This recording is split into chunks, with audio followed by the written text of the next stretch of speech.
Okay, so today, just want to review with you when you use means versus medians. All right? So everybody has this open? Okay. So when we have means and standard deviation, remember the conditions are random, the shape has to be normal, sample size is normal, meaning you have 30 or more. You can type that in if you want to. Or the probability plot is linear. So remember the other day we reviewed probability plots? Everybody good on that? If you have to check that? Okay. And you also have independence. For medians and IQRs, you still need random, but the thing is it doesn't have to be normal, and then you still need independent. From reading these, independent is shown how. It is not, and I read this multiple times, it is not that your sample size is less than the population. Every sample size is less than the population. It's a sample. So what is it? Let's type it in. What do I have to show? For independence, what do I have to show? N times 10 is less than your population. Okay? So that's how we show independence. N times 10 is less than the population. Okay? Several of you had that. Good job. I just wanted to make sure, because that did come up a couple times. Just want to make sure everybody knows how to show independence. Okay? So if we have a test for means, we've already discussed this, it's a t-test. So what is the same test, notice I'm doing this, same test, but it was for medians. Do you remember which one that was?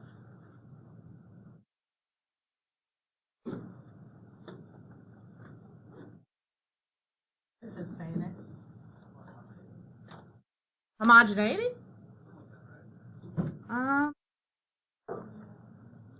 Chapter 11. Chapter 11, it was the first one, and maybe we should write this. It was the sign test, good. It was the sign test, yes. So this first row is when you're testing either the mean or the median to a claim. Yes. Might want to put that if you don't remember. So the t-test would be you're testing a claim for the mean. This would be when we tested for the median. You're testing a claim. So two sample t-tests for independent means. So I have two groups, right? And I'm comparing the means versus if I have to use medians, this was rank sums. Yes, that was the rank sums test. So remember, we went through and we ranked all of them. If they had the same, we averaged it, remember? And then you had the formula where you had to find the sum of all those ranks and use the smaller of the two. Remember that? And then we found a mean and a standard deviation, and then we just used our inverse norm, remember? Or no, not inverse norm, norm CDF, sorry, norm CDF, remember? All right, and then the last one, this is the t-test again. So it's the same test as this one, but you first have to find the differences, right? So it's still a regular t-test, but you first find your differences, and you tell me you're going to do D equals after minus before, or post-test minus pre-test, or something, okay? So which one was that then for medians? Signed rank test, yes.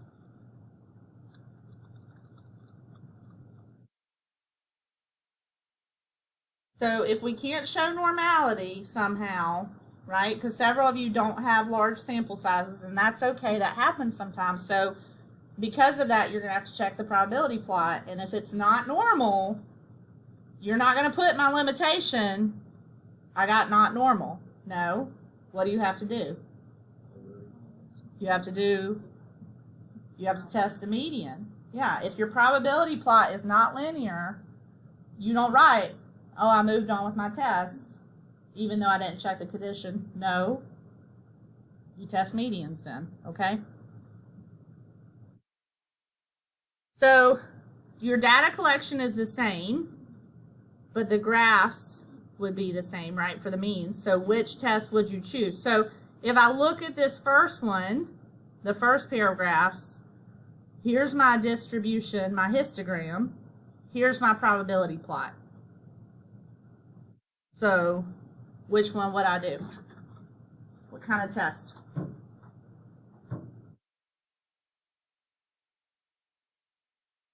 What would you report out? Maybe that would help. It's a normal distribution, so I would report out what? Yep, I would report out means and standard deviation. If it's 1, I would report the 1. If it's 2, I would report both of them. So then that means I would run a what? T-test. It's either going to be the 1 sample t-test or the 2. So it's a t-test. Okay. For my second paragraphs, if you look, this graph looks skewed. So then I would look at my probability plot. If I look at this probability plot, yeah, this has a tail coming down and it's curved. You see that? So would you say that's roughly linear? No. You know, the other day we had 1 or 2 off of the line, but when you've got that many off of it and it's got a curve, no. So I'm not going to use it. I would report out medians and IQR or IQRs if there's more than one. And I would use some kind of sign test. It would be sign test or rank sums test or sign rank, you know, it depends on what you're testing. So I could put their non-parametric test if that would make you feel better. Okay. And the third pair? Definitely not normal, but is it enough? Yes. That definitely has curve, right? So I would again use, instead of sign test, I'll put non-parametric. I don't want to confuse you and make you think it's always going to be a sign test. It depends on what you're testing. So again, it would be non-parametric. Questions? Not so far? Okay, good. All right, so let's look. The following graph comes from a report on the average cost of attendance at colleges across the country. Now, these numbers include tuition, fees, room, and board. Sometimes when you look up schools, you know, it doesn't include room and board and any fees or like food. It's just like the basic cost for taking classes, okay? But all of these are going to include all of it. So if I'm interested in knowing if it is a true reflection of the average cost of colleges across the state of Virginia. So here's a graphical display. It's actually, if you were testing this, would I be okay with you putting this graphical display? No, because it's 3D. May God bless you. So, you know, we can't choose what is reported out to us, though, right? So if I look, it says private colleges, and then this one says in-state and out-of-state. So in-state, this is public college, out-of-state public college, okay? When it's a private school, they normally just have one set in-state, out-of-state, you know what I mean? But public schools, they have an in-state rate and an out-of-state rate. So here are the average cost of attendance in thousands for schools just in Virginia. And then here is my graphical display. So the cost of Virginia public universities. Here you go. Just from looking at this, this looks what? This looks skewed, right? So because of that, I would then look at the probability plot. And also, this is a really small sample size, so I would do that anyways, right? What do you think?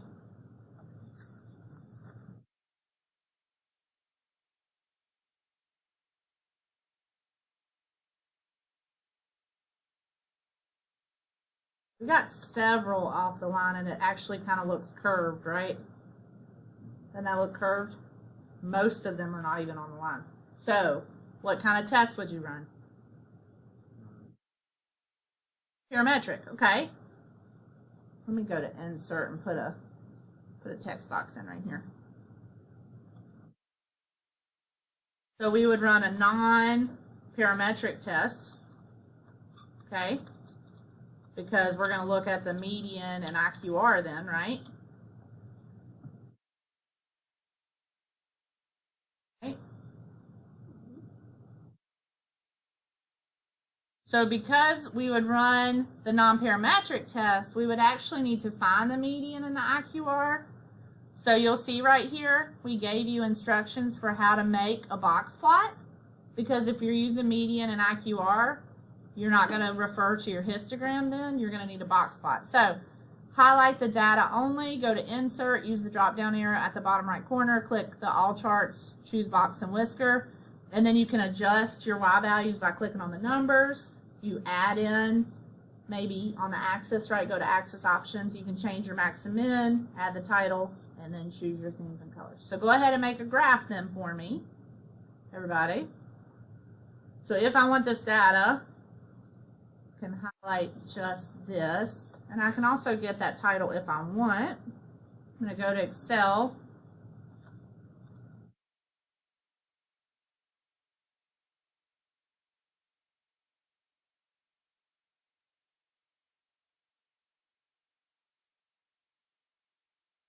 And then I'm going to paste that stuff in there. Really? What are you doing?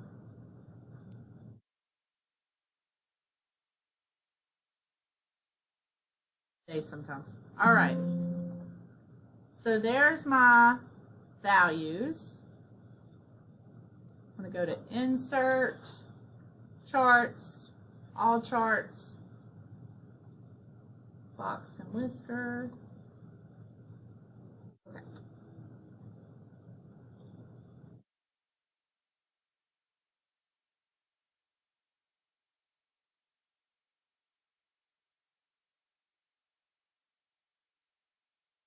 So chart title, I might make it what?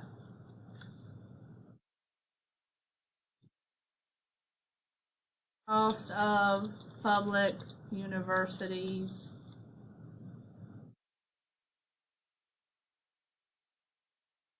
in Virginia.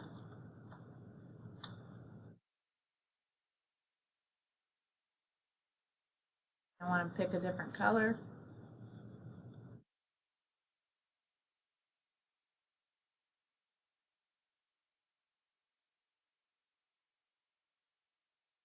Then also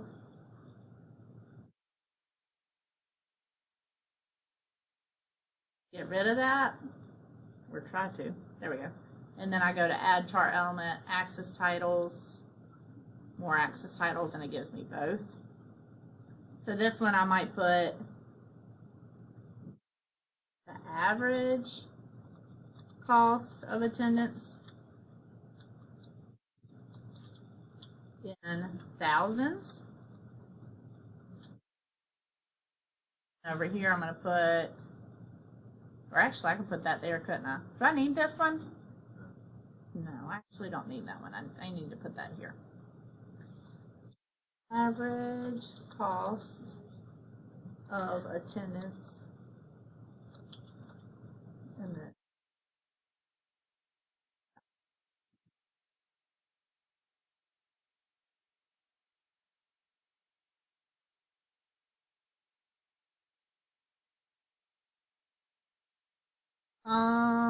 you could change your min and max, right?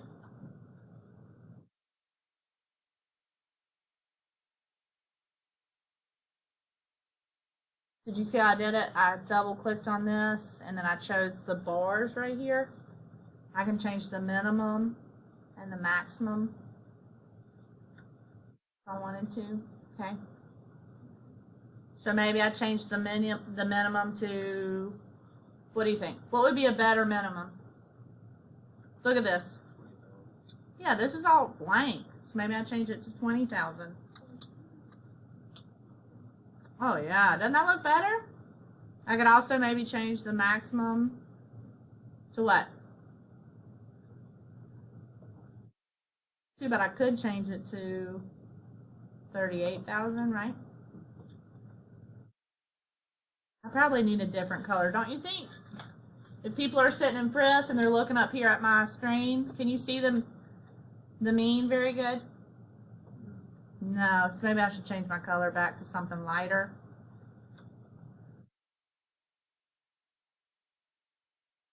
About it is you all are going to be super welcome to make stuff in your PowerPoints and then put it up here. Say, hey, Miss Harold, do you mind if I put it up on the screen and see what that looks like? Right? Because it's different when it's on your computer versus when you put it up on a big screen, okay? Something else I like to do is right-click, click on it and then right-click and go to Add Data Labels. I like to see this stuff, and then I always click on them and bold them and make them bigger. Doesn't that look nice? Yes, ma'am.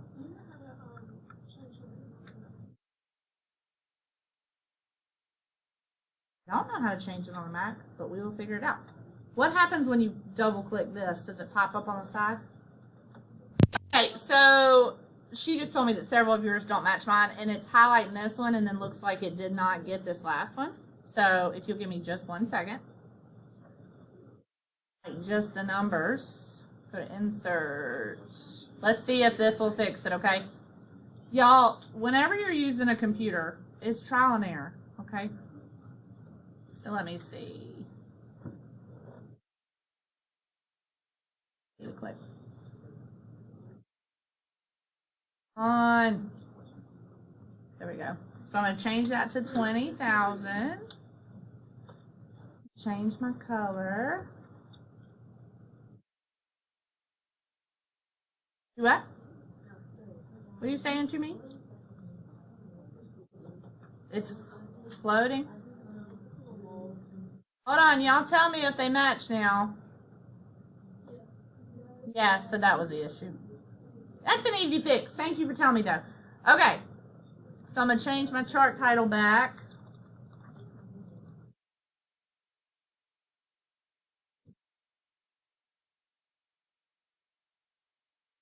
Also going to add my element. Which one is that? Primary, horizontal, or vertical? Vertical, y'all. We want the vertical one on this one. It's something, Miss Harold. Average cost of attendance.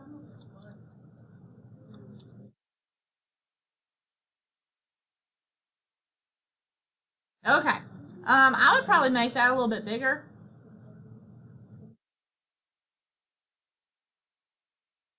Okay. What do you think? Can you see it from everywhere in here? No? I like it. I like it. Keep teasing. Okay.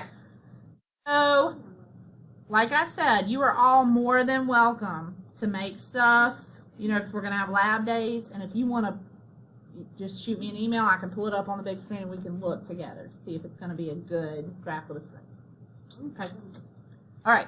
So I lightened it up because when I looked over there at the screen, I was like, whoo, you couldn't even see my X right there, right? You couldn't even see it. All right. IQR better values for center and spread for this data because that outlier is pulling the mean to be a greater value, right? So it's pulling it.